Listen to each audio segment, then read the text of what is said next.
implementation to a smaller sized organization, which might be taking it up for the first time, because there are many such new organizations coming up, versus an organization which might already have this in place or is slightly larger sized, has processes in place? So what is the difference? Like, how do you customize there in terms of your approach? Okay, so ISMS says that when I say ISMS, I mean ISO 27001.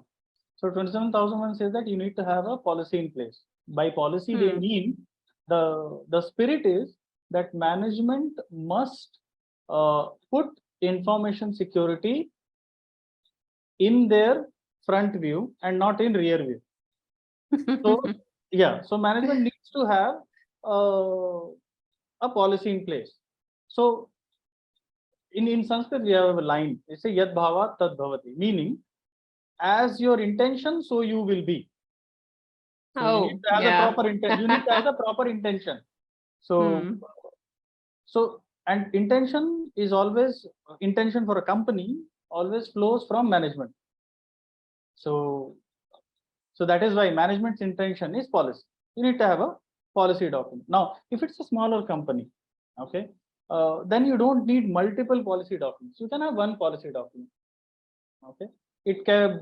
You don't need 20 pages, 30 pages, because you have only one office and you have only few departments to take care of.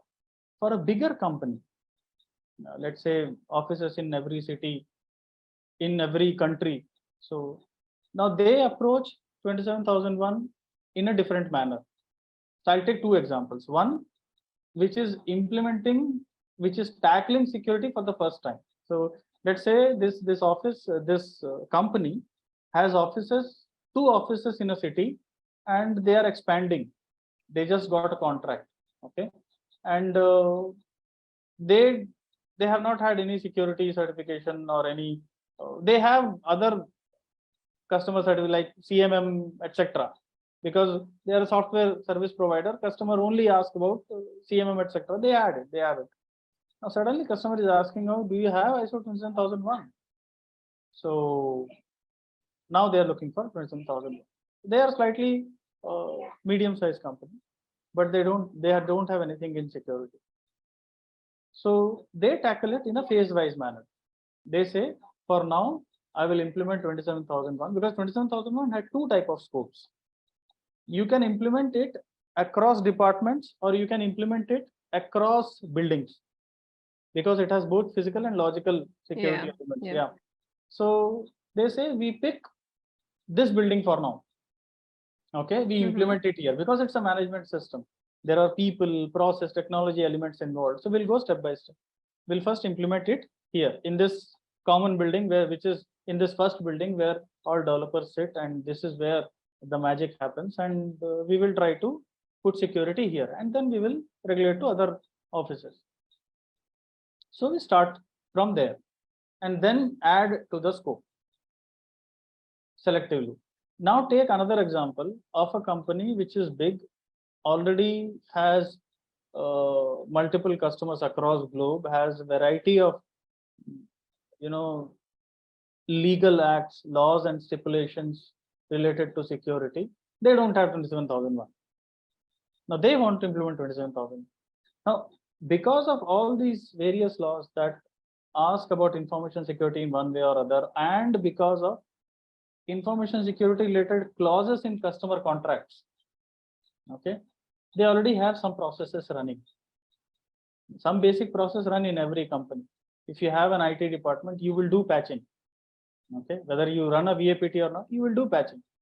You will, in 99% of cases, actually all the cases that I have seen, you have an Active Directory environment.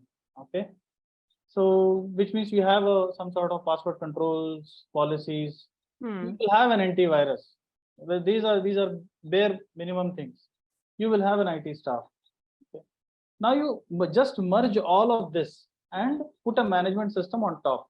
Now, what does this management system do? This will manage, which means people will have to come on board and review it at a top-down level. Okay, what are the risks that we have? So we have to comply to so many different, vendor contracts and customer contracts and so many laws. Where are we on those? Are we facing any risk?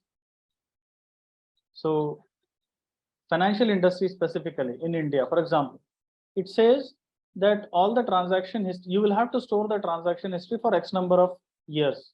I think goes 10 years and beyond. Okay. And some things you will have to store forever. Okay. Now, how will you Okay. store?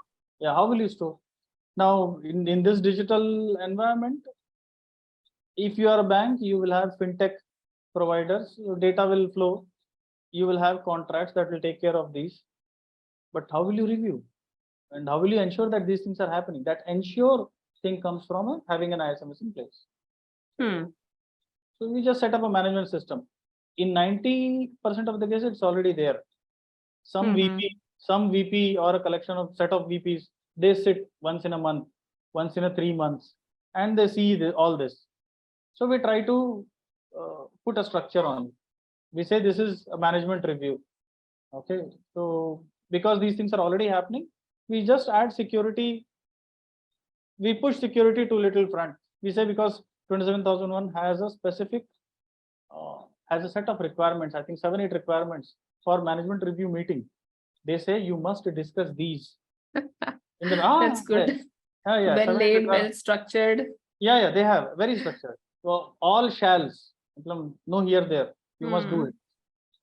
But then they also know that organizations already do it in one way or the other. So they discuss about key risks. Okay. They don't start saying, okay, tell me what are the risks. They will just, their agenda items will say that. So we just have to make them understand this is how you are already compliant to 27001. So yeah. So they also see that documentation is less. It means we are already doing it in one way or the other. Internal audit is another thing. Many organizations these days have a separate internal audit department.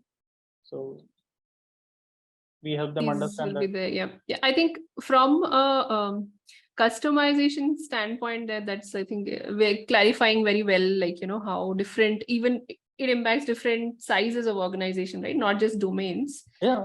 Where different industries may have their own regulations. Another example. So bigger companies, many companies who are serving foreign customers, especially US, they have the SOC audit, SOC assurance requirements. Basically, have to sign by a CPA.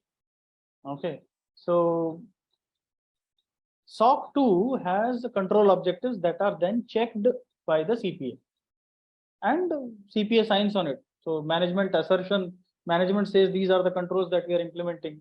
The CPA audits them, checks all those control objectives, and then signs. Now those control objectives can be put in the SOA or statement of applicability, which is a mandatory requirement for ISO 27001. So using 27001, you can implement any other InfoSec requirement. So that's the beauty of it, because it does not prescribe any set of controls. It only specifies things that management must do. So that's the beauty of it. That is why you can how to say, it is like water. It can take any shape and any form. Quite well put, actually.